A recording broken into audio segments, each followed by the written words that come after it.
Pernah kepikiran nggak gimana caranya investor-investor top dunia itu kok kayaknya bisa nebak pergerakan pasar? Hari ini kita bakal bongkar rahasia mereka. Ternyata ada alat canggih yang namanya siklus bisnis. Oke, jadi pertanyaan besarnya kan gini, gimana sih mereka bisa tahu kapan waktu yang pas buat masuk, kapan harus keluar, atau kapan mesti hati-hati? Jawabannya, ternyata bukan mereka nggak punya bola kristal, tapi mereka punya semacam peta. Peta buat apa? Buat menavigasi risiko pasar. Nah, peta inilah yang mau kita bedah bareng-bareng.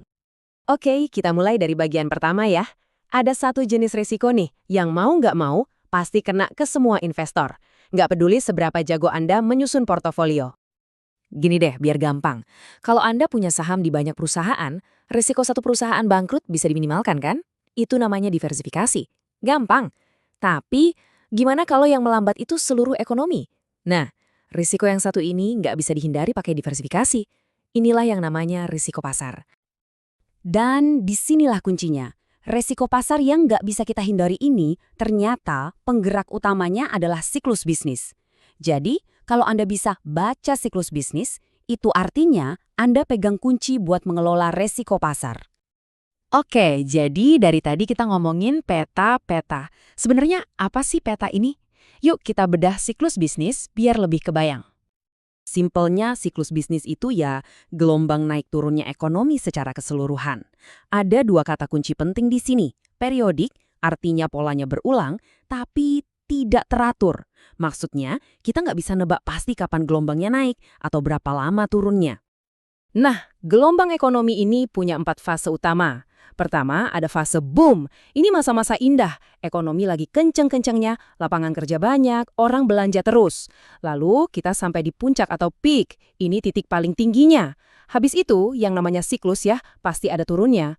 Masuk ke fase bust, pertumbuhan mulai melambat. Dan terakhir, kita nyentuh dasarnya di lembah atau trough, sebelum akhirnya ekonomi mulai pulih dan siklusnya muter lagi. Ada yang lucu nih soal fase penurunan ini. Istilahnya tuh makin kesini makin sopan. Dulu namanya depresi.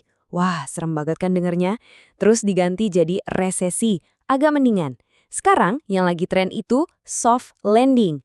Padahal ya, mau namanya apapun, intinya sama aja. Ekonomi lagi turun. Oke, punya peta itu bagus. Tapi peta nggak akan ada gunanya kalau kita nggak tahu posisi kita di mana kan? Nah, disinilah peran indikator ekonomi. Anggap aja ini kompas kita. Jadi, apa itu indikator utama? Gampangnya, ini tuh kayak petunjuk-petunjuk ekonomi yang kasih kita contekan soal arah ekonomi ke depan. Kuncinya, indikator ini bergerak duluan. Jadi kita punya waktu buat siap-siap. Nah, ini poin yang super penting, tolong perhatikan. Pasar saham itu salah satu indikator utama yang paling bisa diandalkan. Kenapa? Karena pasar saham itu sering banget mencapai puncak atau dasarnya 3-9 bulan sebelum kondisi ekonomi realnya ngikutin. Ini sebabnya investor nggak bisa cuma nunggu berita ekonomi resmi keluar. Mereka harus bisa baca sinyal ini duluan. Selain harga saham, ada beberapa kompas lain yang bisa kita lihat. Contohnya, izin mendirikan bangunan.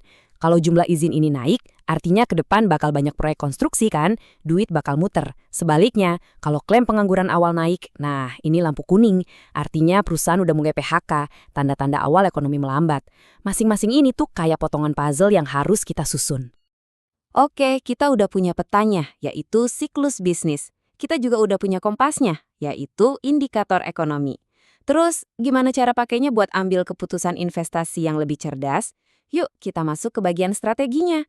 Secara umum, industri itu bisa kita bagi jadi 2 tipe. Pertama, ada industri siklikal. Ini industri yang performanya ngikutin siklus ekonomi banget. Contohnya properti, otomotif, barang mewah. Waktu ekonomi lagi bagus, orang banyak duit, industri ini panan. Sebaliknya, ada industri defensif. Ini industri yang lebih tahan banting. Mau ekonomi lagi bagus atau jelek, orang tetap butuh makan, minum, atau beli obat kan? Nah, ini contohnya.